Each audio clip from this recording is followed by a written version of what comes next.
Chief guest Dr. Anand Vijayakrama, guest of honors Professor Stephen Achenbach and Mr. Mendis Wickramasinghe, the orator Mr. Sohan De Silva, past presidents, council members, members of the college, guests joining virtually with us. Ayubowan and very good morning to all of you. It is with great pride and pleasure I stand here to address you as the President of Sri Lanka College of Cardiology. Let me start by highlighting few of the important attributes of our organization. The SLCC, formerly known as Sri Lanka Heart Association, is now over 50 years old. A democratic body, members are bound to uphold the constitution and works collectively towards achieving its goals of reducing cardiovascular disease burden in the community. In this task, we are well connected with the like-minded international bodies like World Heart Federation, Asia Pacific Society of Cardiology, and lately European Society of Cardiology. So this year, we are privileged to be affiliated to an esteemed organization with global reach, the European Society of Cardiology. As a result, we are bound to get huge benefits like adopting ESC evidence-based practice guidelines straight away and taking part in joint educational activities and many more. Our trainees are encouraged to sit the ESC co-curriculum exit examination, giving them the golden opportunity to acquire an internationally valid qualification. In fact, SLCC has started an online education program for our postgraduate trainees targeting at the ESC exit examination. Within weeks of affiliation, we were honored by allowing us to conduct the daily highlight session during the European Society of Cardiology Congress. And this is one of the pictures from there. And we were also permitted to use European Society of Guideline documents on the management of cardiovascular disease during COVID-19 pandemic as a source of information in preparing a document on the same subject suitable to Sri Lankan setting. And I also wish to express our sincere gratitude to the ESC leadership for collaborating with us to conduct a joint symposium during this session as well. So over the years, Sri Lanka College of Cardiology has grown in strength, but we wish to progress even further. As a part of that, what we have started working on the change in the constitution of the college and introducing a code of conduct mainly aimed at improving the accountability within the organization. We also proposed to make the decision-making process more meaningful by changing over from the decision by majority, which can be biased and polarized, to a consensus decision-making process, which will give a lot of maturity to the organization. So one such rare organization with highest degree of efficiency in Sri Lanka is Suvasariya Pre-Hospital Ambulance Service. In admiration of its yeoman service, the college decided to invite the Chief Executive Officer of Suvasariya Foundation, Mr. Sohan De Silva, to deliver the annual oration. The SLCC also happy to collaborate closely with the Suvasariya to equip the ambulances with the ECG recording facility, which is aimed at shortening the time to reperfusion in STEMI care in Sri Lanka. Few months ago, Suvasariya and SLCC signed a memorandum of understanding to that effect and are actively working on the project. The theme for the year is simple interventions for a bigger impact. Globally, the mankind is going through a very difficult period, and it is the need of the era to go simple and cost effective. I have already highlighted three simple interventions we carried out this year, which are bound to have a bigger impact. As cardiovascular care clinicians, our focus is mainly on the healthy heart. But we need to interpret it in the wider context of having healthy globe and a healthy man before or together with achieving a healthy heart. Give me a second.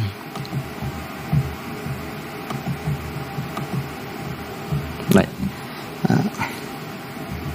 So in order to justify the claim, I wish to take you through a brief conceptual journey, starting from the broadest possible concept to the human mind, that is the universe, which is limitless in its boundaries, and then come down to the planet Earth with all ecosystems in there, and then to the human species, which is the dominant species in the planet Earth, and finally to the human heart, which is the engine driving the human. So, human species is an insignificant component of the endless universe. Universe is full of mysteries, but inquisitive human mind always wants to unravel what is unknown to him. Now, using advanced tools, we have a better understanding about the universe, going beyond mere imaginations. The Hubble telescope, stationed in the outer space, sending pictures to show how the stars are being formed by condensation of cosmic dust, and what an exploded star looked like, and also the events that has happened millions of years ago and billions of miles away. So the Voyager spacecraft, exploring the unknown territory, has already left the solar system. However, we are yet to find another planet with life. So we have got only the planet Earth to live on. For an astronaut looking from the outer space, Earth is said to be the most spectacular object. A blend of white clouds, blue seas, greenery, brownish soil, and view at the night with the aura of rising sun. Ironically, man lives on the surface of the Earth, does not appear to appreciate the beauty of it.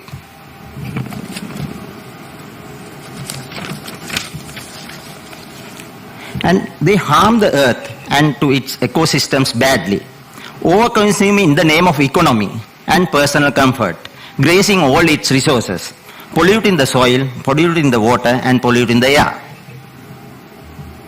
leading to dramatic climatic changes of droughts, floods, and melting glaciers, rising the sea levels, all those threatening the very existence of all forms of life on Earth. Pollution has many bad effects on human health, and cardiovascular system is one of the main targets of such ill effects. So now the air pollution is recognized as the fourth important risk factor responsible for human deaths worldwide. And particulate matter in polluted air is especially culpable. Particles smaller than 2.5 microns can penetrate deep into the lungs and enter the bloodstream. And inside the blood vessels, they injure the inner lining called endothelium, paving the way to lipid accumulation, a process known as atherosclerosis, responsible for heart attacks and stroke, which are the leading killer diseases in the world even during COVID-19 pandemic. So COVID-19 is also a small biological particle, similarly get into the lungs and could infect the endothelium, giving very serious disease forms.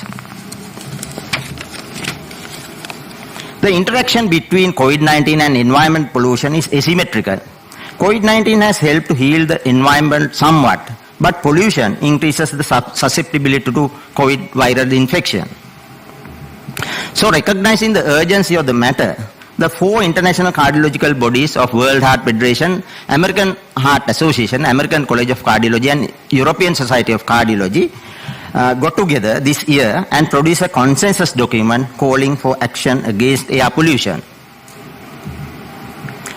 So appealing to policymakers for effective change is one aspect of. Recently, the world leaders assembled in Glasgow, UK to discuss about the global climatic changes. But the people gathered in thousands to protest, as they know that the policymakers do not make meaningful decisions on such matters of grave importance.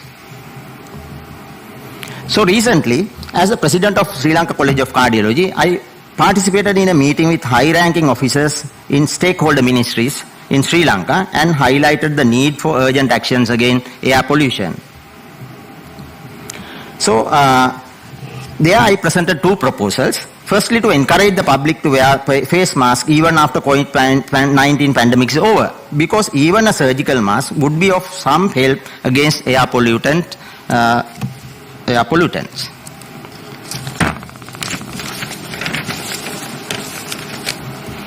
The second proposal was to redistribute the school children into schools in their locality, at least for primary education. Current trend is to flock students to urban schools, students traveling long distances in motorized vehicles and exposing them to the vehicular emissions. We will have to wait and see how these policies would be changed in Sri Lanka. Tackling air pollution is not a simple one, it's a very complex affair in the current materialistic and mechanistic world. So as of today, world is facing three important threats to human health: cardiovascular disease, environmental pollution, and latest is COVID-19 infection. So united efforts of global scientific community has helped to control the pandemic to a large extent, mainly using simple measures, including vaccination. But post-COVID-19 fallout is continuing and humanitarian crisis is still unfolding. There will be massive loss of human life. Some of the children have lost both of their parents and they have been destitute, and unprecedented challenge to the public health and food system, and many people have lost their livelihood. And poverty and malnutrition and psychosocial stress are on rise, and underprivileged and underserved populations are the hardest hit.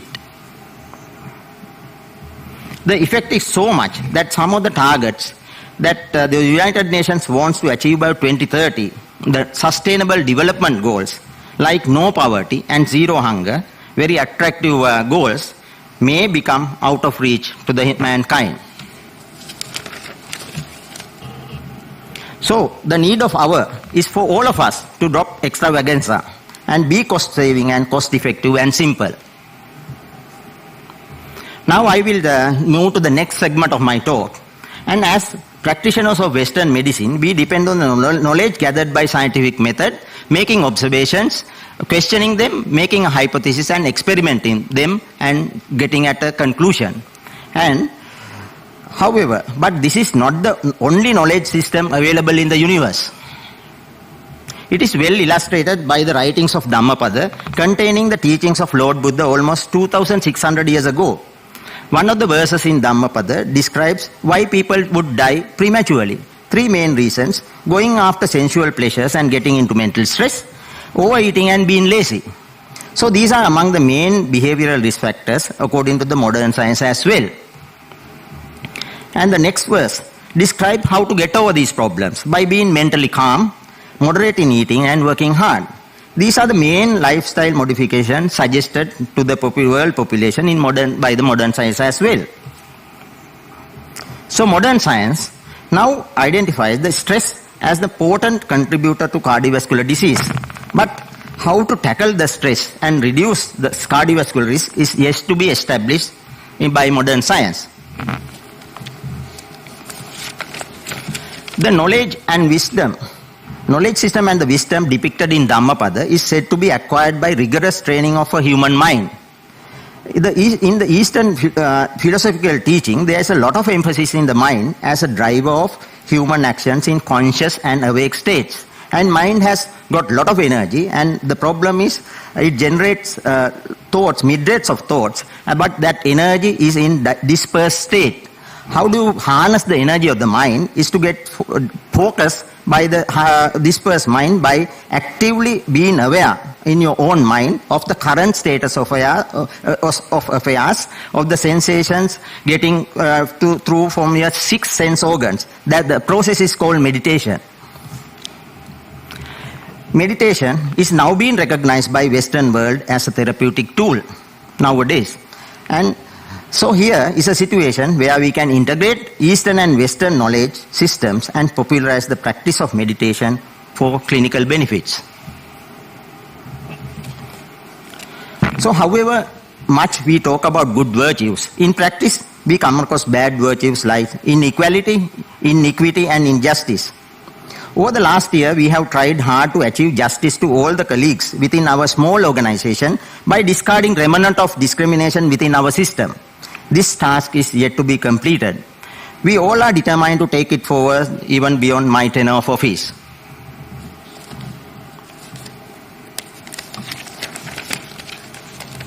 So I am coming to my end of my talk. I wish to make an earnest appeal to all what you can do to save the Mother Earth and bring justice to the world as much as possible.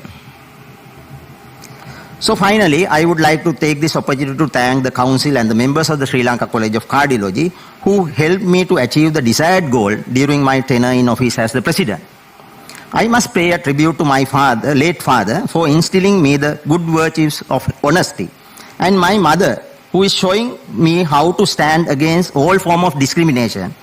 And that's all by genetics and epigenetics, I would suppose. And my wife and 3 daughters for supporting and comforting me throughout. Thank you very much.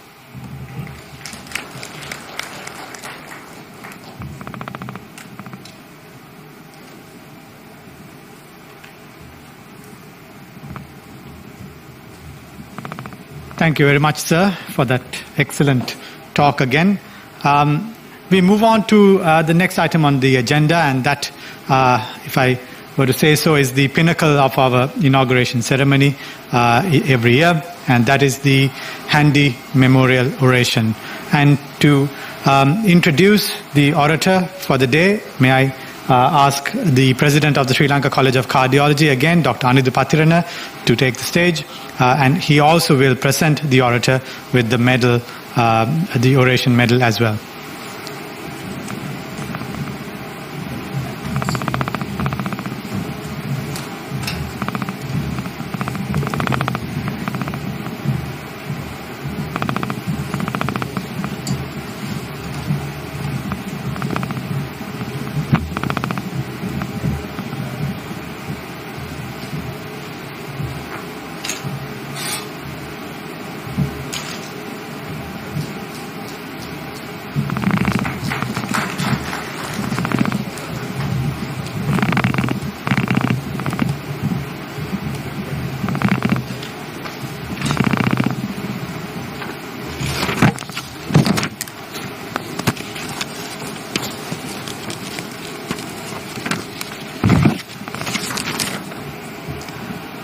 So it is my great pleasure to introduce Mr. Sohan De Silva to deliver the GR Handy Memorial Oration for the year 2021.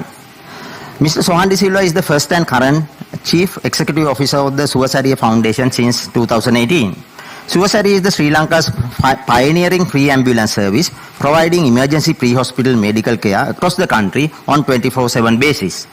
Suwasariya combines high-powered technology and highly trained teams to ensure efficient and high-quality service. Sohan specializes in digital transformation, technology-based implementation, process management, and operation management with an experience spanning over 20 years in the field of information technology. He holds a BSc degree in software engineering and an MBA from Australia. His passion and expertise in integrating technology advancement with emergency and disaster management has acquired him several qualifications on disaster management from distinguished institutions in Canada and USA. Sohan is a member of the British Computer Society and International Association of Emergency Managers. The Council of Sri Lanka College of Cardiology decided to invite Mr. Sohan De Silva in admiration of yeoman services provided by the Suwasariya Foundation. We have no doubts that Sohan is the best person to reflect the work of Suwasariya. Let me now invite Mr. Sohan De Silva to deliver the Dr. G.R. Handy Memorial Oration for the year 2021. So, what is on?